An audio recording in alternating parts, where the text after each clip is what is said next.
Alright, so this light blue is the frontal skull.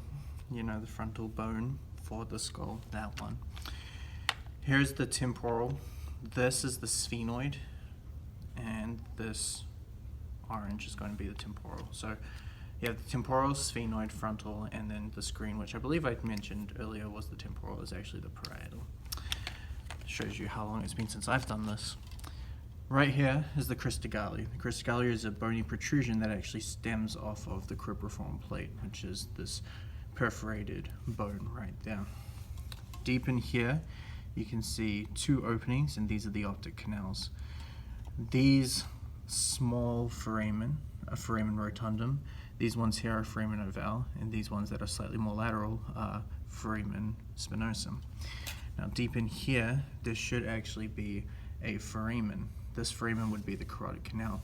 Do not call this opening here the carotid canal. That is actually a foramen called foramen lacerum, which we never actually studied or covered in this class. But just so you know, carotid canal is actually lateral to this giant opening right there. In here we have the sella turcica, and the pituitary gland is what sits in it. This opening here, which is marked by pencil on this model, is the internal auditory meatus, and just posterior to that is going to be the jugular foramen. And then the giant opening in the back is the foramen magnum. Now the thing about these foramen is you need to know what goes through them.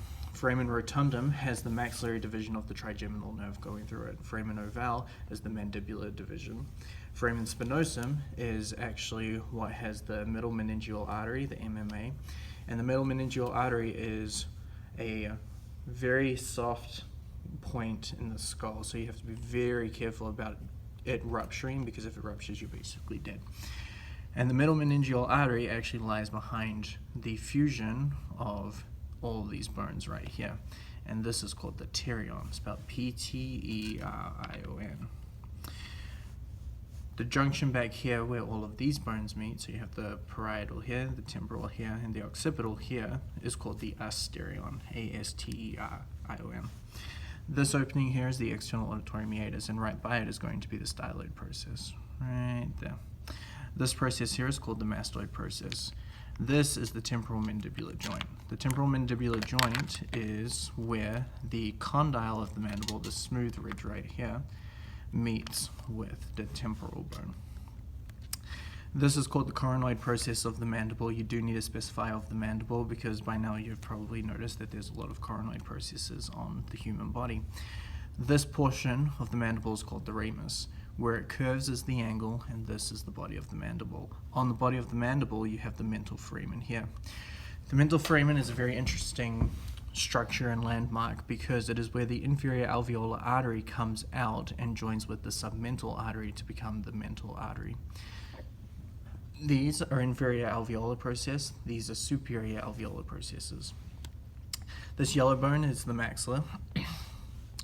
This is all ethmoid bone, this white in here. That green is the vomer. The vomer and the ethmoid bone make up something called the bony septum, which is basically a structure that separates your left nostril from your right nostril.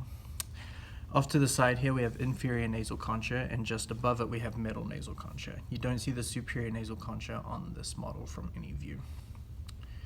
This is the nasal bone. The suture line just above it is called the nasion, and then the area right up in here is called the glabella. This is the lacrimal bone, and again you can see some more white back in here, and that is the ethmoid bone. So you can see the ethmoid bone is a very odd shaped structure, because ethmoid bone is actually part of the cribriform plate and the crista galli as well. So it's just all the white on this model basically. Alright, now let's do the inferior view, because there are a few other things that you can see here. So from the inferior view, you can see the occipital condyles, which are on either side of the foramen magnum.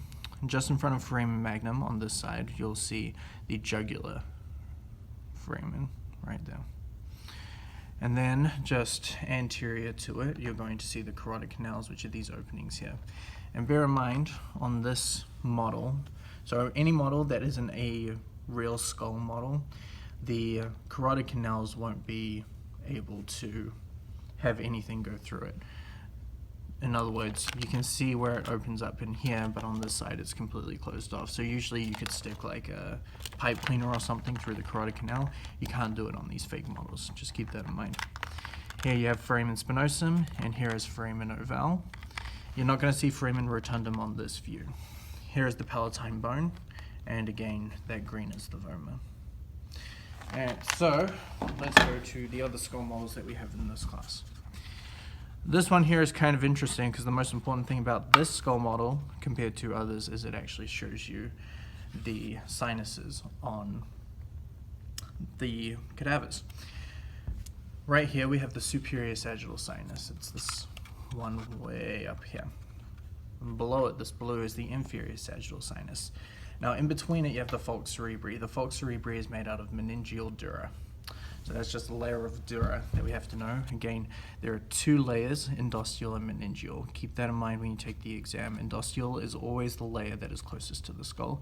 Meningeal is further away from the skull, but the falx cerebri is made out of meningeal dura.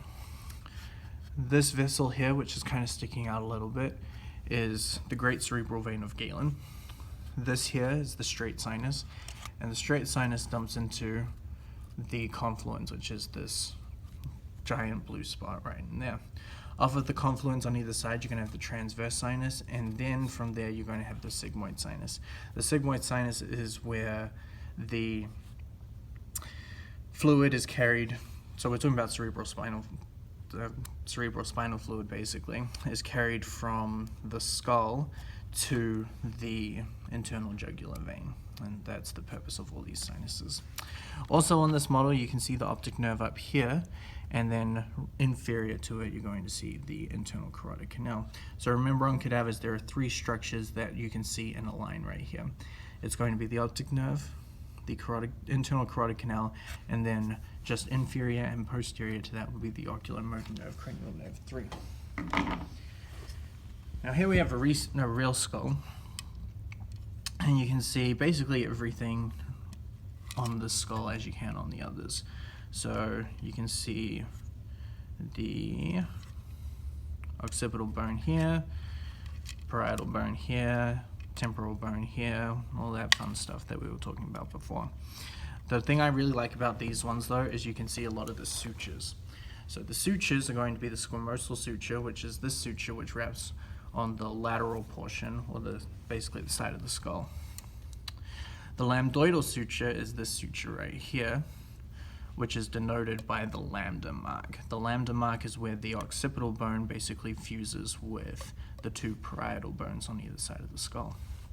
Down here you also have the inion. Off of the inion you're going to have the superior nuchal line, and then just inferior to that is going to be the inferior nuchal line.